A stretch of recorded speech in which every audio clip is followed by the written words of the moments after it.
አሁን የብሩኬና የሃይሚ ነገር በቃ እኔ ካሜራዬ በላይ የሆኑብኝ ነው። ገባችሁ? የሆኑብኝ ነው በቃ አላቅም ምን አይነት ፍቅር እንዳላችሁ የምሬ ነው። እና የብሩኬ ፍቅር ነው ባርችዬ፣ ፍቅር ነው። ምንም ማድረግ አይቻልም። መብሩክ ብለናል። ብሩኬ ትናንትና ከንፈር በእጅ መሳም አዲስ ስታይል ነው ግን ማለት ነው። አርሴናል ጉዳት አድርሶብን እንዳይሆን ሃይሚን እሽኝ ያልከው ብሩኬ እና ደስ ብሎኛል። ለምን ደስ አለሽ ብትሉኝ ቃስ በቀስ በሂደት እያሳያችሁ ነው። ዛሬ ራሱ በቃ ከእንግዲህ እናንተን እያዩ አልቃጠልም ብሎ ቻው ያለ ሰውም አለ። ምን ሆናችሁ ነው እንዲህ? መብሩክ ነው የሚባለው። እናንተ ለስንት ዓመት ትቀልዳላችሁ እንዴ? ቀልድ ነው እንዴ እናንተ ያዛችሁት? አንድ ስቴፕ ሁለት ስቴፕ እየተራመደ ነው ብሩኬ ማለት ይቀጥላል።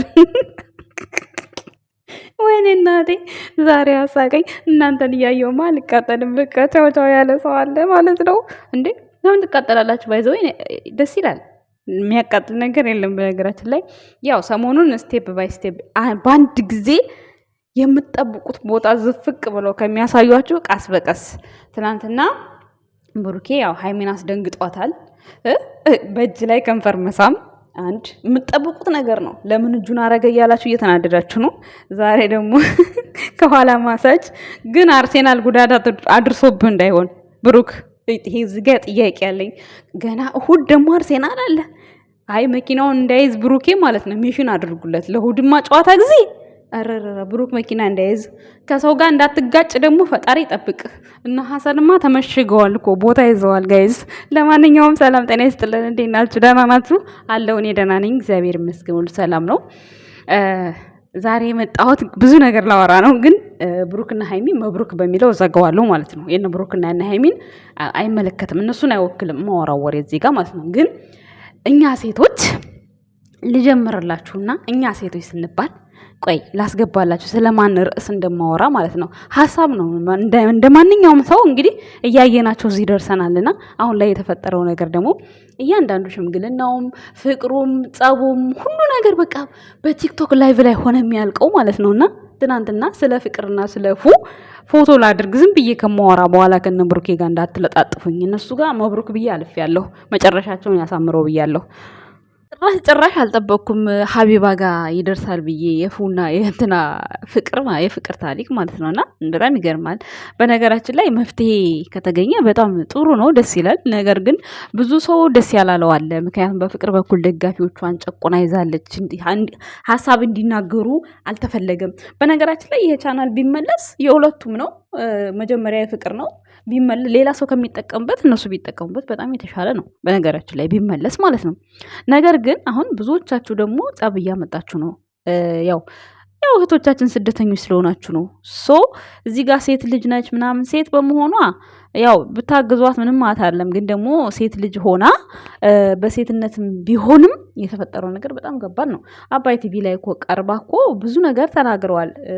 እምነቱን አከብርለታለሁ እምነቴን አከብርለታለሁ ብላለች። እና ስለ ፍቅር ዲቴል ሲጠይቋት የዛን ሰዓት ፍቅሩ ተገለጸ ሲባል አሁን አንድ ሰው ቆይ መጀመሪያ ግን ማለት ነው አላቅም እንዴት እንደሆነ አላቅም። ወይም ብቻ በተለያየ ነገር ሊሆን ይችላል። ይሄ ነገር የተፈጠረው አይታወቅም። መቼም በድፍረት አይደለም ልጅ የተወለደው ልጅን የሚያክል ነገር የተፈጠረው ማለት ነው።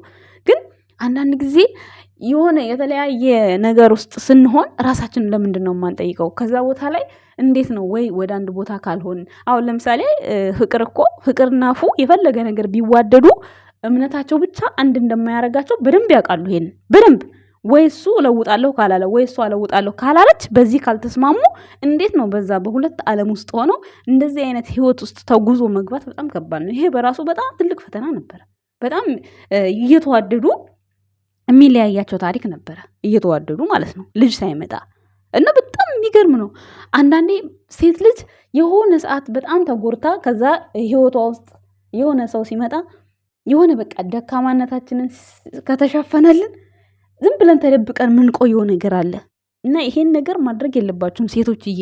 እግዚአብሔርን ነው የምላችሁ። የፈለገ ነገር ተሰበሩ፣ እግዚአብሔር ያለ ጊዜ ትጠገናላችሁ እንጂ በቃ የሆነ በእናንተ ህይወት ውስጥ የማይቆይ ነገር ገና ለገና ዛሬ ይችን ችግር አብሮኝ ተጋፈጠ ብዬ እኔ አልቆይም። ይቅርታ አድርጉልኝ በዚህ ጉዳይ ማለት ነው። ምክንያቱም አያችሁ አሁን ጦሱ ሰበቡ በቃ አሁን እሱ ልጁ የናፈቀችው አያይም፣ እሷም ደግሞ ልህ ይዟታል። በልጅ ቅጣት እየቀጣችው ነው።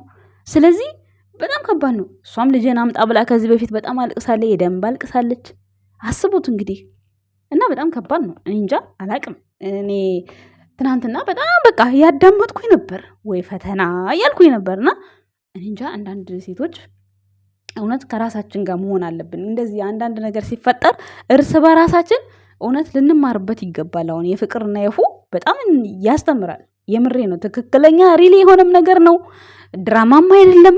ብቻ ከባድ ነገር ነው እና ወደ ራሳችን የሆነ ህይወት ስንጀምር ያንን ህይወት በእርግጥ አስበነው አይደለም የምንጀምረው፣ ግን ያ ሰው ቢያንስ እንደዚህ አይነት ነገር ውስጥ ከመግባታችን በፊት ብንገባም እንኳን እንደምንም ለመውጣት መሞከር መቻል እንዳለብን ነው አሁን የተረዳሁት። የፈለገ ነገር ፍቅር፣ የእውነተኛ ፍቅር አይተውም አይረሳም ይባላል። ይረሳል። ማርያምን ይረሳል እንዴ! ይረሳል። እውነት ስሜቱ ባይጠፋም እንኳን ትረሱታላችሁ። ምክንያቱም ያን ህይወት እንትን አትሉትማ። በቃ ብዙ ዋጋ ካልከፈላችሁበት ይተዋል። ብዙ ዋጋ ከከፈላችሁበት ነው ትዝታው ስሜቱ የማይጠፋው እውነተኛ ፍቅር። ከዛ በኋላ ግን በትዝታ ትኖሩታላችሁ። የምሬን ነው እውነት። እንዲህ አሁን ፍቅር ለዛ እሷና እሱ ተፈቃቅረው የነበረው ቻሌንጅ ነው የሚከብደው። አሁን ልጇ ከተወለደች በኋላ አሁን እኮ ልጇም የአባትነት ፍቅር እየነሳች እሷም ተሰቃይታ ደስ ብሏት እኮ አይደለም። ግን በጣም ከባድ ነው እንደዚህ አይነት በተለይ በልጃችሁ የሆነ በልጃችሁ መበቀል በጣም ይከብዳል፣ ያስጠላል። የምር ነው። በዛ ላይ ፉ እኮ አሁን እንደ እውነቱ ከሆነ አላቅም ቢል ራሱ እኔ ፍቅር እርጉዝ ሆና መውለዷ የምር እንትን ይለኛል በጣም በቃ ጭንቅላቴ ውስጥ ጥያቄ ነው እየሆነብኝ ያለው ማለት ነው። ለምን የእርግዝና ፎቶ ምንም ነገር አንድም ሳትታይ እንዴት በቃ 9 ወሩ እንዴት አለፈ? የ9 ወሩ ጭንቅ እንዴት ነው? ያ የእናትነት ፍቅሩ እንዴት አለፈ? ያ ነገር ጥያቄ ነው። እና ፉ በዚህ አጋጣሚ አለመካዱ ራሱ በጣም ጎበዝ ነው። እውነት ለመናገር እግዚአብሔርን አለመካዱ በጣም ጎበዝ ነው። ሲቀጥል ደግሞ በጣም ያፈቅራታል። ወይኔ ላይቡን በሙሉ እኮ ውሃ እየጠጣ ነው የጨረሰው። ውሃ እየጠጣ እሷ ግን ድርቅ ብላለች። ተናዳ ይሁን ምን ይሁን አላቅም። ፍቅርዬ በስማም ምንም በቃ የሆነ እንዴት ነው አላቅም። ብቻ የሆነ እንትን ሆናለች፣ ብቻ ነርቭ ሆናለች በነገራችን ላይ ማለት ነው። እና ሴቶችዬ ተማሩ፣ የምሬን ነው ተማሩ። ዛሬ የማወራው ወሬ ከነብሩክ ህይወት ጋር የሚያገናኘው ነገር የለም። ቤተሰብ እንዳትቀላቅሉኝ ወደዛ። የእነሱን መግቢያ ላይ መብሩክ ብዬ ጨርሻለሁ። ከፍቅርና ከፉ ያው በእርግጥ አንድ ሀገር ናቸው። ሰው ሁሉ ይለያያል። የሰው ሁሉ እንደዛ አንድ አይደለም። በነገራችን ላይ ቡታጅራ ፍቅር ሲጀመር አይታወቅም፣ ድራማ ይመስላል። ከዛ በኋላ እውነተኛው ዓለም ሲገባ ግን የብዙ ሰው ህይወት እንደዚህ ሆኖ እያየው ነው እኔ። እና ጥንቃቄ አድርጉ ሴቶች፣ እየተጠንቀቁ። በተለያየም ሀገር ያላችሁ እናንተ በህይወታችሁ ውስጥ ሪሌሽንሽፕ የምትይዙት ሰው ወደፊት ምን አይነት ዋጋ ያስከፍለኛል፣ ምን አይነት የፍቅር የምደሰትበት ጊዜ አለኝ ከዛ ሰው ጋር ብላችሁ ማሰብ አለባችሁ። እውነት ፍቅር ውስጥም ሆናችሁ የሰከረ ያበደ ፍቅር ለምን አይሆንም? ይረሳል። ማርያምን ይረሳል። ጠንካራ መሆን ያለባችሁ። ስንት ወንዶች ከርተዋቸው ሴቶች ራሳቸውን ጠግነው የዳኑ ሴቶች አሉ አይደል? እንዴ ይኖራል። ፍቅር ነው አትበሉ። ማርያምን ልጅ ከወለዳችሁ በኋላ ይበቃ የልጃችሁንም ፍቅር አሳጥታችሁ በጣም ብዙ ሰላም ነው የምታጡት፣ በጣም ብዙ ማለት ነው። ስለዚህ አንድ እኔ ብቻዬን ሆኜ ደግሞ ያንን ወንድ አጥቼ ከሞትኩም ልሙት ከኖርኩም ኑኑር በሱ ፍቅር ማለት ነው። እና ይሄን ውሳኔ ወስኑ ሴቶች፣ የውሳኔ ሴት መሆን አለባችሁ። እኔ አሁን ከፍቅርና ከፉ የተማርኩት በቃ የልጅቷ ስቃይ ብቻ ነው ታየኝ። እኔ እነሱ ኦልሬዲ በቃ ቢዋደዱም እንኳን በቃ መለያ ይችላል። ገብቷችኋል? መለያ ይችላል። ግን ልጅቷስ አባቷ ይናፍቃታል። በቃ በጣም ከባድ ነው። በቃ ልጅ በማያውቀው ነገር መፈተን የለበትም። እኔ እንደዛ ነው የተረዳሁት። ብትችሉ ከአባት ጋር ከባላችሁ ጋር ከተለያያችሁ በኋላ አሁን ፍቅር በቃ የፈለገ ነገር ይሁን ገንዘብም ምንም ይቅርብኝ፣ ልጅ ላገኝ፣ ሰላም ላገኝ ብላለች አይደል? ሁሉ ነገር መርሳት ከቻለች ደግሞ ማስመለስ። ዩቲዩብ ቻናሏን ማስመለሷ ትክክል። የእሷን ብቻ አይደለም፣ ስንት ሰው ላይቭ ላይ የተሰዳደቡበት ነው። ፍቅርን ብለው ስንት ሰው ተሰድቧል፣ ስደት ላይ ያሉ እኔ የማውቃቸው ማለት ነው ማርያምን። እና ቻናሉ መመለስ እሱ አንድ የራስ ስራ ነው። ከዛ ውጭ ግን ከፉ ጋራ ለልጇ ስትል እያንዳንዱ ሚስጥር ደግሞ ሰው አብሮ ቆይቶ አብሮ ኖሮ ላይቭ ላይ ማውራት በጣም ከባድ ነው። በጣም ነው የሚያስጠላው። ይሁን አብራችሁን ላይፍ ያሳለፋችሁትን ልጅን የሚያክል ነገር ፈጥራችሁ ከዛ በኋላ ላይቭ ላይ ሰው ራሱ ያስወራችኋል መጥፎ መጥፎ ነገር። እንደዚህ መባባል የተዋለደ ሰው መጥፎ ነገር መባባል የለበትም። በቃ የፈለገ ነገር ቢሆን በቃ እሱ አንቺ አባቱን እንኳን አሁን ፉን ባትፈልግ ለልጇ ስትል ሰላምን ምን ትማት አለባት? ይኖ ሀርታ ይሆናል ልጅ ምንም አያረጋትም። የሱም ልጅ ናት። ምን ያረጋታል? ምንም አያረጋትም። በቃ አብራ ሄዳ እንጆይ አድርጋ ሀቢባ እንዳለችው መመለስ ነው እንጂ ያለባት። የፈለገ ነገር ቢያጠፋ በልጅ ፍቅር መቅጣት ጥሩ አይደለም። ይቺ ልጅ አይበለውና እንደው ምን ይታወቃል? የሆነ ነገር ብትሆንስ ማዘኑ ይቀራል። እሱ አባት አይደለ? በጣም ከባድ ነው። እና የፉ የፍቅር አድናቂዎች እንድትመክሯት ይገባል። ማርያምን ነው የምላችሁ። ነፍስ በእግዚአብሔር እጅ ናት። ህፃን ልጅ ምንም አላደረገችም። ደግሞ ስታሳዝን ልጅቷ በስማም። እና እንደዚህ አይነት ነገር ማድረግ የለባትም።